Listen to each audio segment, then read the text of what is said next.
Hi, you're listening to the My Body, My Story podcast. Always put yourself as priority. No one really gives a beep. You know, you have to put yourself first. This is the 45 over 45 chapter, where we celebrate rule breakers and role models, the women who inspire us to live life our way and to show their sensuality, beauty, soul, and true essence. Here we talk about what it's like to be 45 plus, adjusting to the changes that come with time, and we'll listen to the stories of our participants. If you have an interesting story to share, we'd love for you to participate. You can email us on info@alexandrawalker.com, and that's Alexandra spelled with a KS, or visit our website alexandrawalker.com.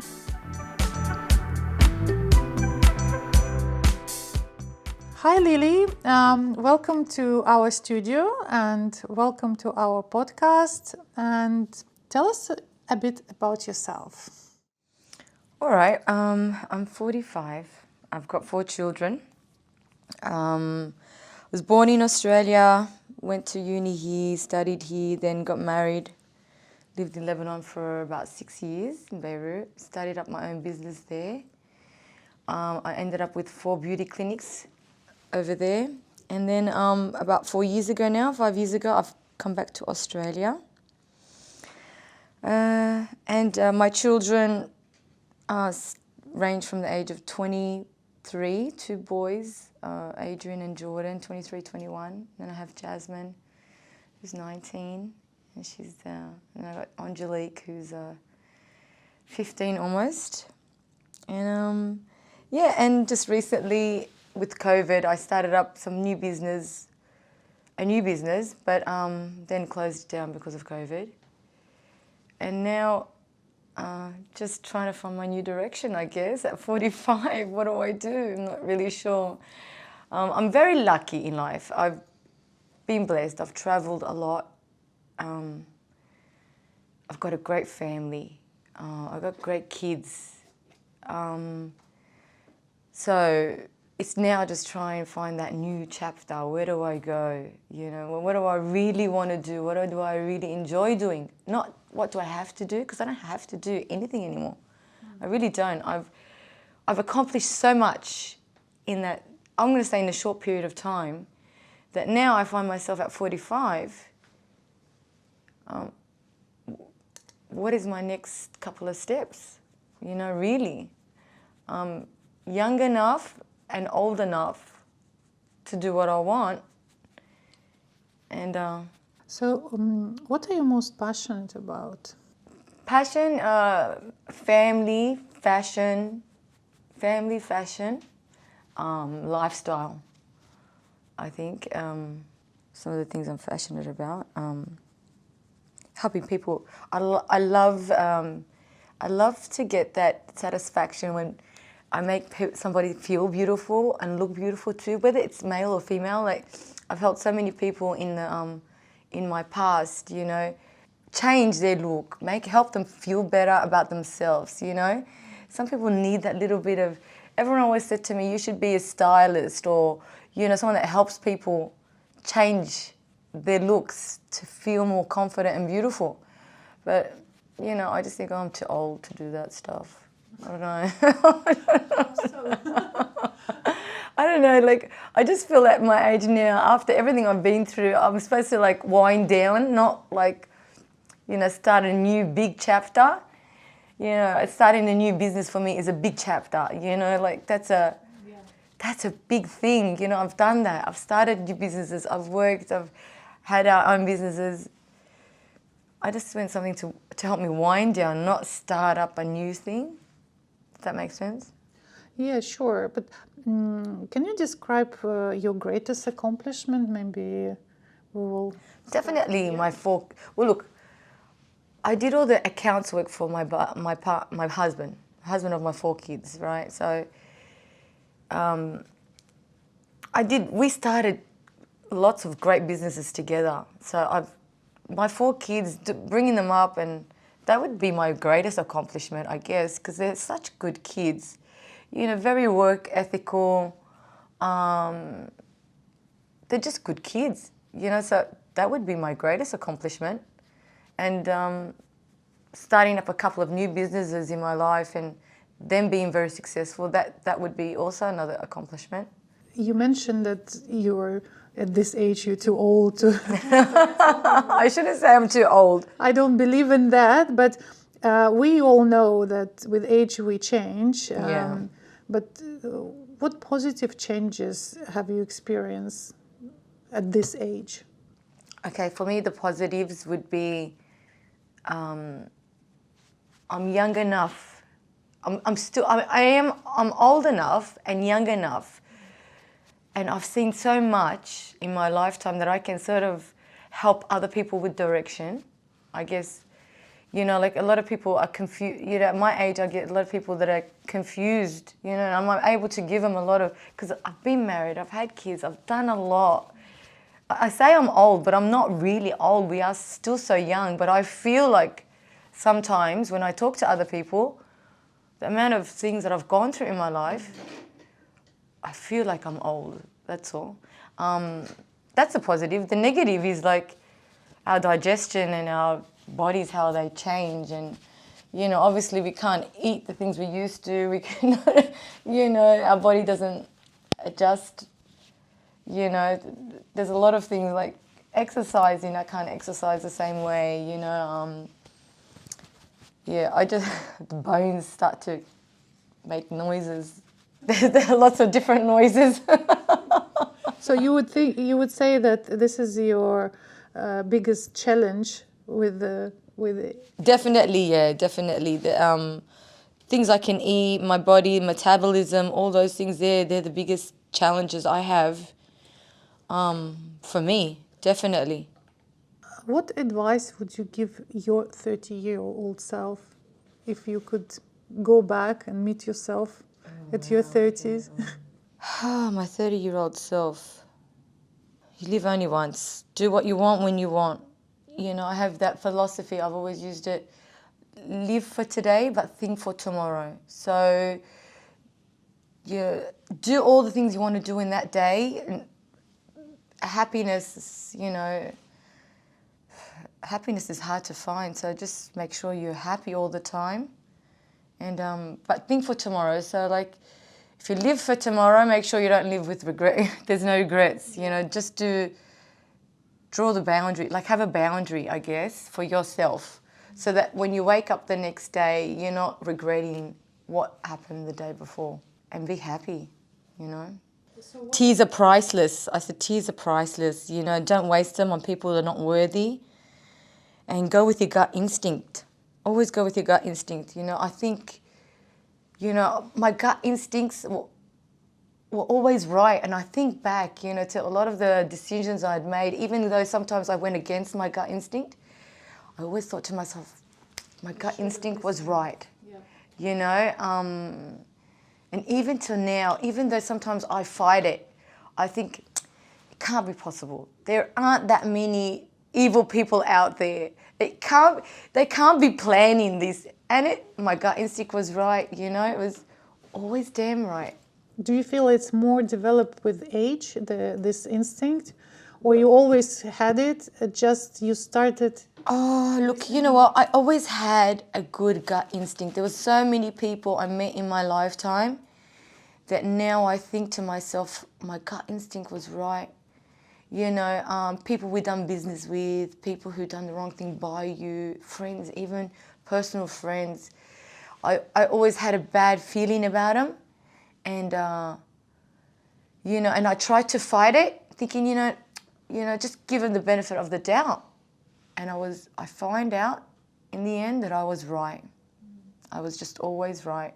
And I hate to say it because, you know, maybe my decisions, you know, like decisions you make in your time could change the path that you take.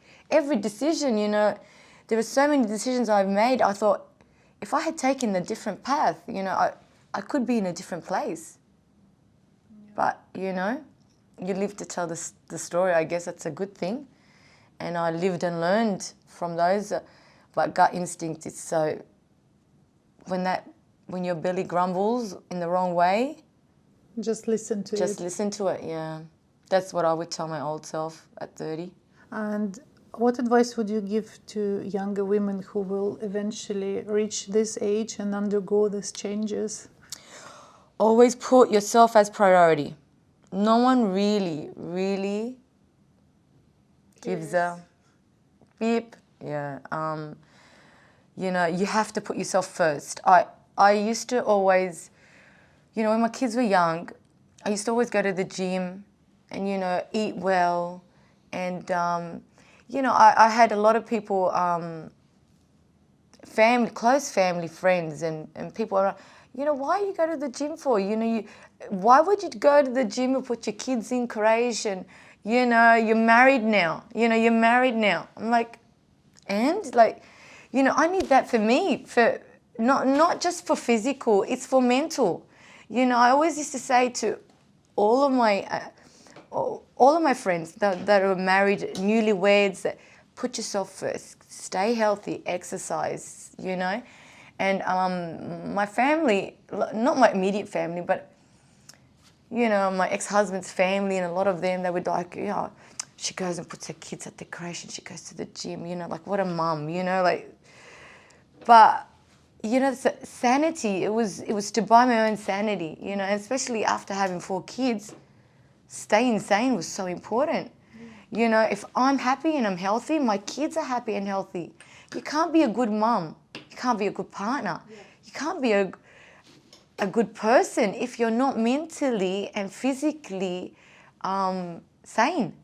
Exercising is, I say always, exercise, music, and I tell you what, a good glass of scotch fixed every problem I had.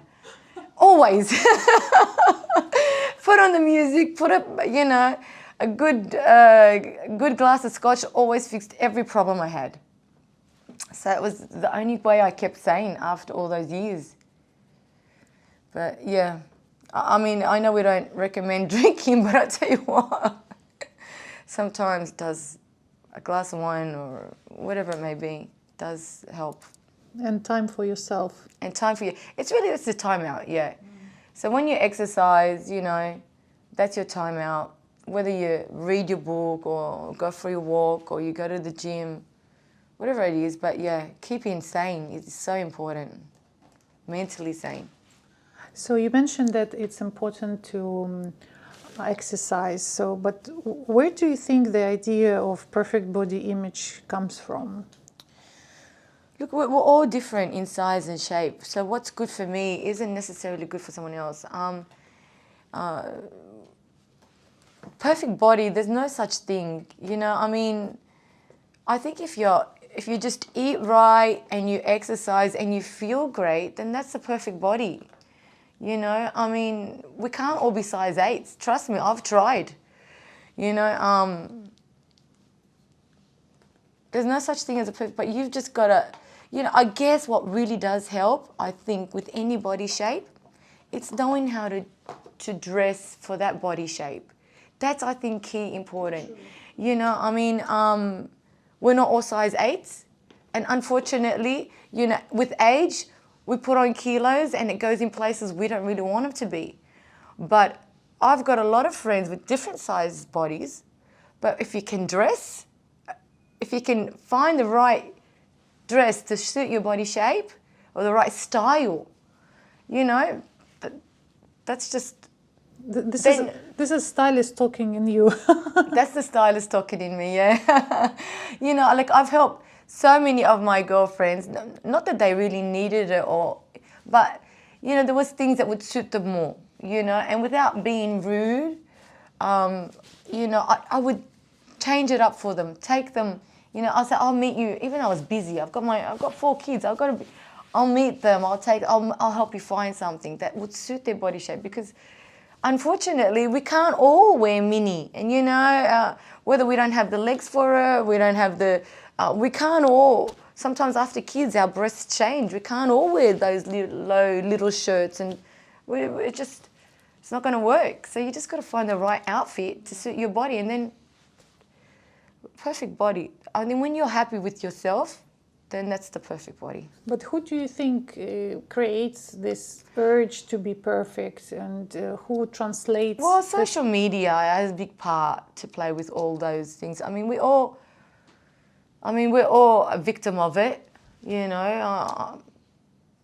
Myself, you know, like I've said, I've always wanted to be a size 8. I've always wanted to have small breasts, you know.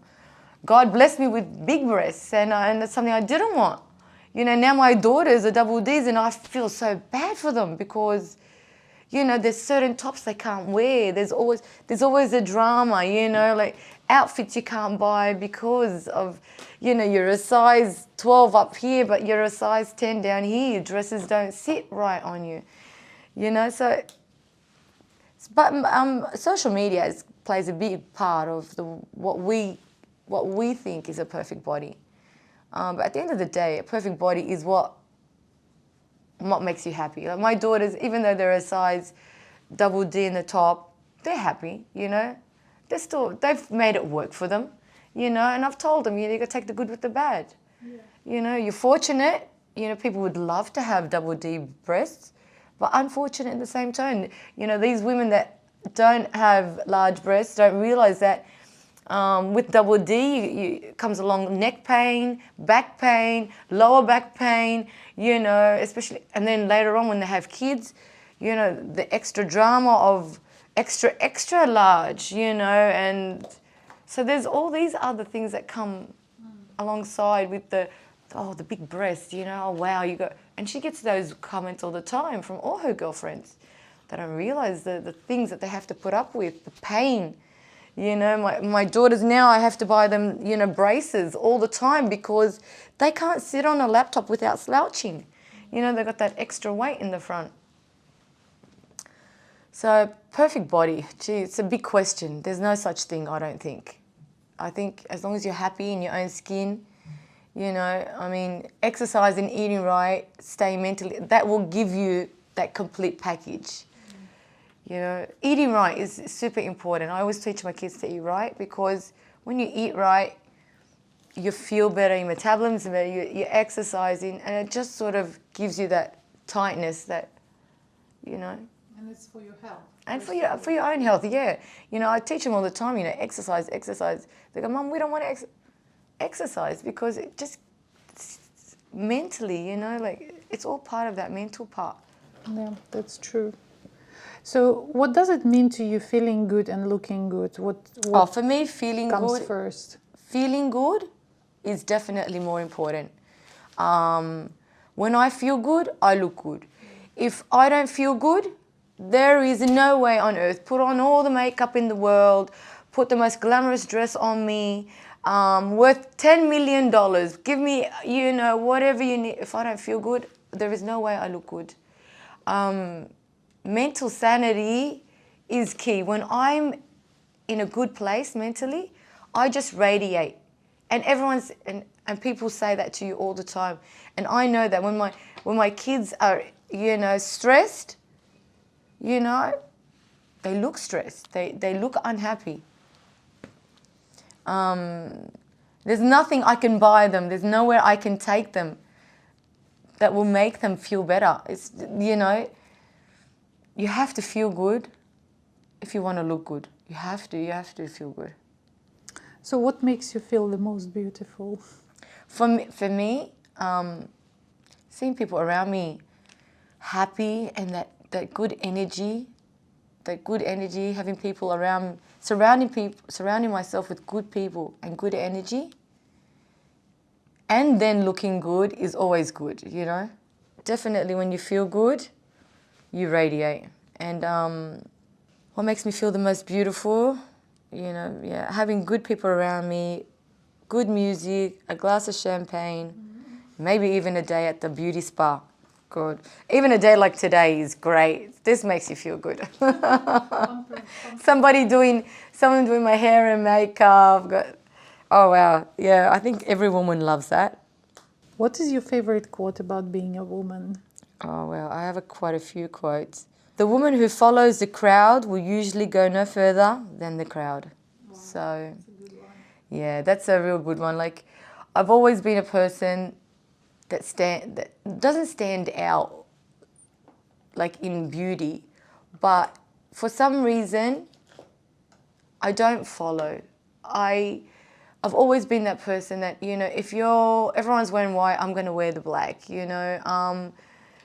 I've got my own way of doing things, and yeah, that's one of them. And the other one would be, why be the richest bitch in the graveyard? Wear the shoes you want. Yeah. So, you know, there's no point in saving, take my money with me to the grave. I'm going to live the life I want, love life, you know.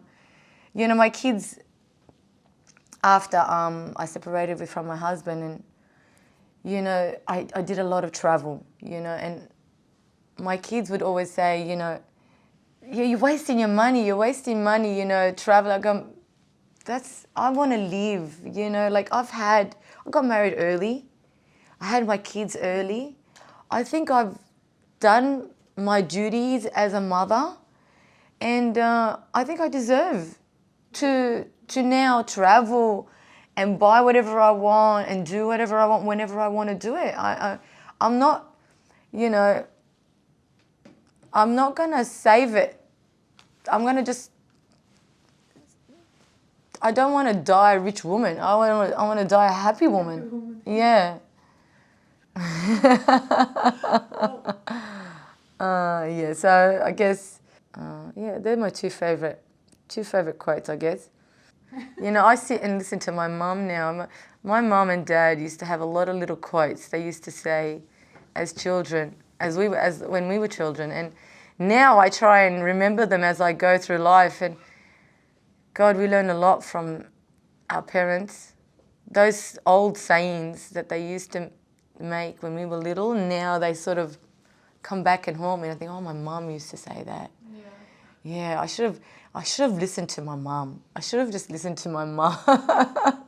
Yeah, but we always want to do our own mistakes first and then remember, oh, she said that. I know. I guess it's part of learning. I mean, living abroad, meeting all the people I've met, and I've got to say, I've been so lucky in my life. I sort of just, and I know this is my energy. Anywhere I go and everywhere I go, I always seem to meet really great people. Not good people, great people.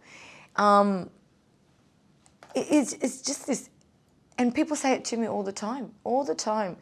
Somehow, some way, if you know, there was someone I could learn a couple of things from in a room, by the end of that night, I'd be sitting next to them and having a deep conversation about and learning stuff from them. Definitely.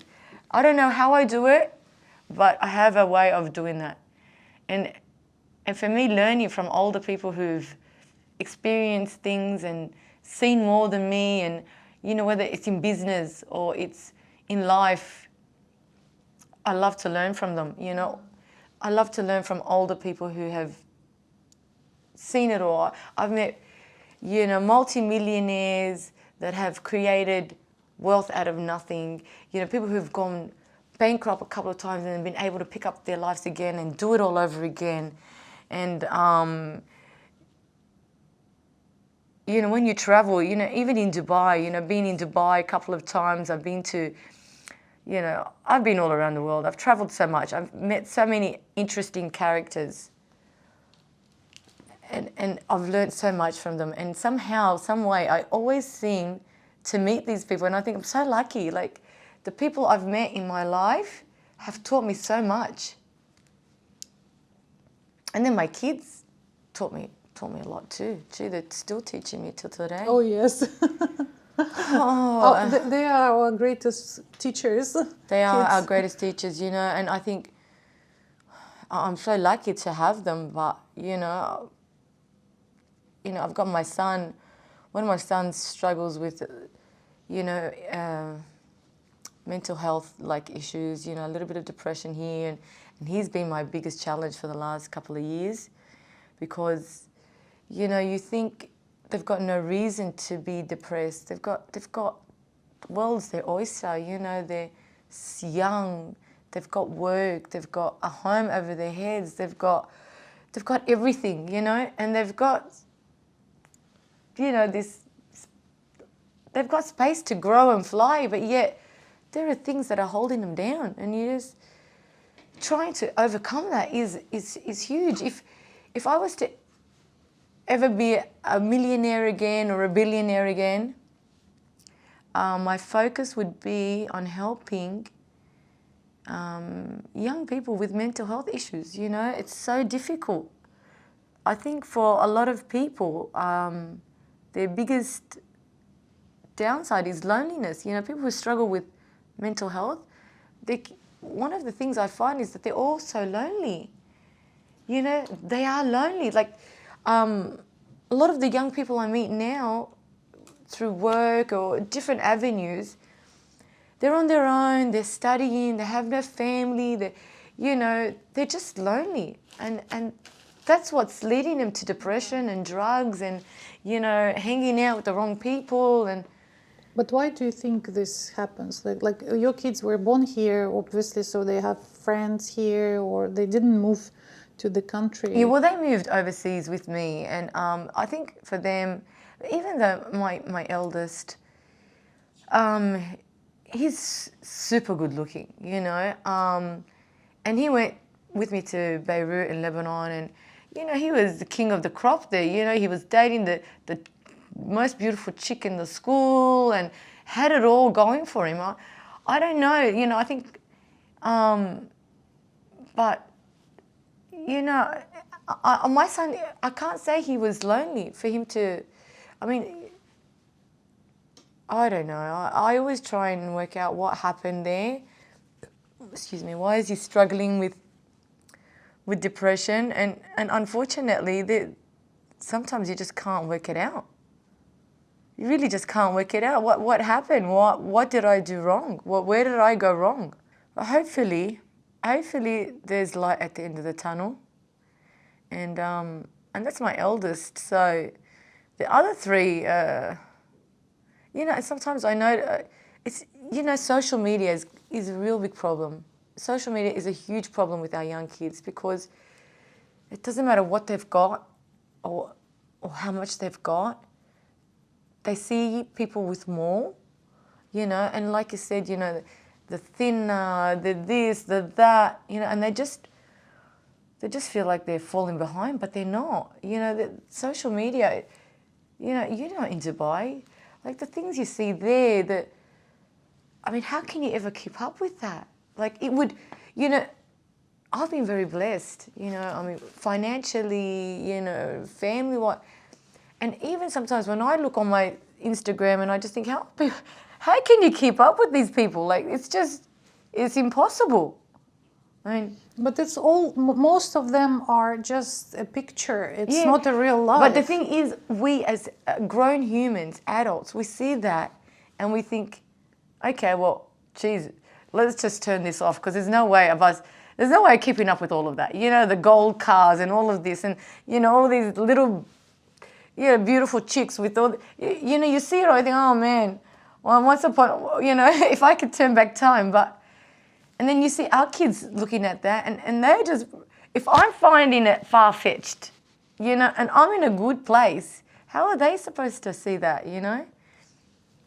I think that it's good, you can turn it into a good side by giving yourself a motivation to grow. Maybe not trying to get exactly the same, but to see the direction where you want to move. Like, because what I heard, like envy sometimes can be a good feeling because it just tells you what you want and it makes you move, you know, it's from the good side. Of course, if it affects you badly, then you start being depressed. Like it depends how you take it. Yeah, well, see, this is the thing. Anything, you could read, you know, you can read 1,000 quotes.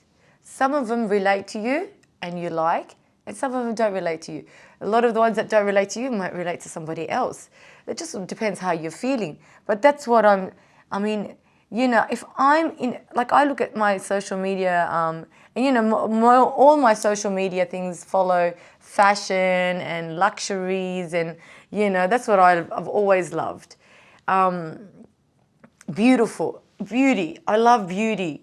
Everything beautiful. You know, I can't. If I see a beautiful female or a beautiful male walk past, I'll just like, wow, how beautiful is she? You know, like I'll just sit and be mesmerized by her. I love everything beautiful. But some people might look at her and say, what a damn bitch, you know? So everybody sees things in a different light. I don't know. It's hard. It's hard. I feel sorry for some of these young kids. I really do feel sorry for young kids. They have so many more challenges than us. As children growing up, we were happy to play in the backyard, and now, you know, and social media at a young age, they're getting so, like I remember my youngest daughter, Angelique, we had the iPad for her when she was so young, and I used to take her with me into work. When she was in work, I used to give her the iPad, and she used to, I used to buy those books for her, you know, the auto books where they just read them. So I used to put her in the chair, give her the iPad, and she'd sit there with her little headphones on and listen to the books. And then one day she's just talking to me in gibberish. I'm looking to her, I'm looking, you know, I talk to her in English or in Arabic, and she'd come to me with something else. And I'm thinking, what the hell's happening? Like, you know, do I need to get my daughter checked out? You know, like she's not. Then I find out she's actually, the books were downloading them, but they were in Japanese. So she's listening to the books in Japanese. 1 year later, here I am, I didn't even realize. So she's learning Japanese. And she's only so young. Oh, man. Yeah. That's great. Thank you, Lilly. Thank you for coming to the studio today. No, it was my pleasure. Sharing your wisdom and experience. My wisdom. If you have an interesting story to share, we'd love for you to participate. You can email us on info@alexandrawalker.com, and that's Alexandra spelled with a KS, or visit our website alexandrawalker.com.